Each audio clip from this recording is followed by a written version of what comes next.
I'm out here in this gorgeous coastal old-growth forest here, and if you look right over there, we can see we've got some invasive English ivy crawling that tree.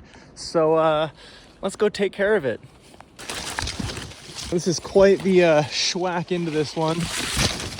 So English ivy is a particularly nefarious invasive because it will literally just smother and choke out its host plant to a point when it can't even photosynthesize and grow. So pretty gnarly.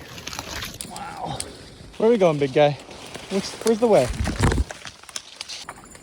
All right, I made it out to the ivy.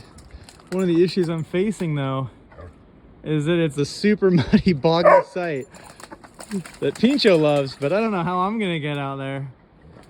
So when it comes to invasive species spread, you have four main stages. The first is prevention, preventing species like this from getting into new areas in the first place. Then you have eradication, where you're actively taking out populations of those species in limited areas to try to keep their spread from going haywire. And then you have containment, which is where you can try to isolate those species in an area. And then you have control after that if it gets out of hand, which is basically where we're at across North America. With English ivy, we're at that control phase where we're just trying to manage its population. But in this little area, this healthy old growth forest, it's really important that we nip this in the bud.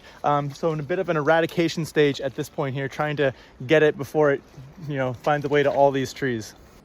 All right, so we made it across the bog. I managed to stay pretty dry, but Pintxo, you're a little bit of a muddy boy.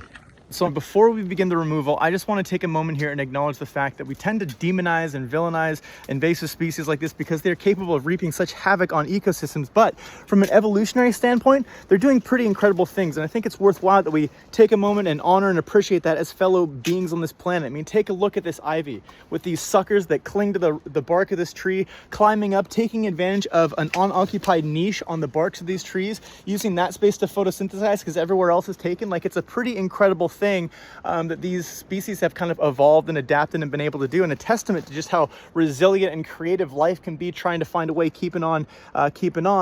Unfortunately, they're not native in this ecosystem, and the threat they pose to the native species here is too great. So they're going to have to come down, but they're still a beautiful specimen, beautiful piece of life here on this planet, and worthy of being praised for that.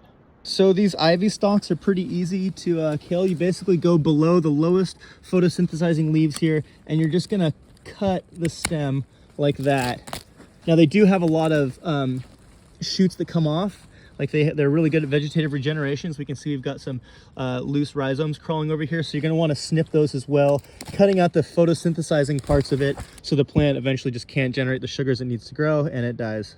Now with ivy, if you tend to cut the base of the vine like I have here, it's usually enough to kill them and stop them from continuing to grow. But if you have a really complex crown of the tree that it's in, or if there's a lot of it, I would recommend just like stopping there and not doing anything further, because if you try to pull those vines down, you're likely going to dislodge some other branch or widowmaker or something that could come down on your head and cause a lot of damage. So leave it alone. In this case, it's a pretty clean tree. There's no big branches up there. So I'm just going to try to take this whole thing down and pack it out with me. You can just peel it off like Velcro. Look at that.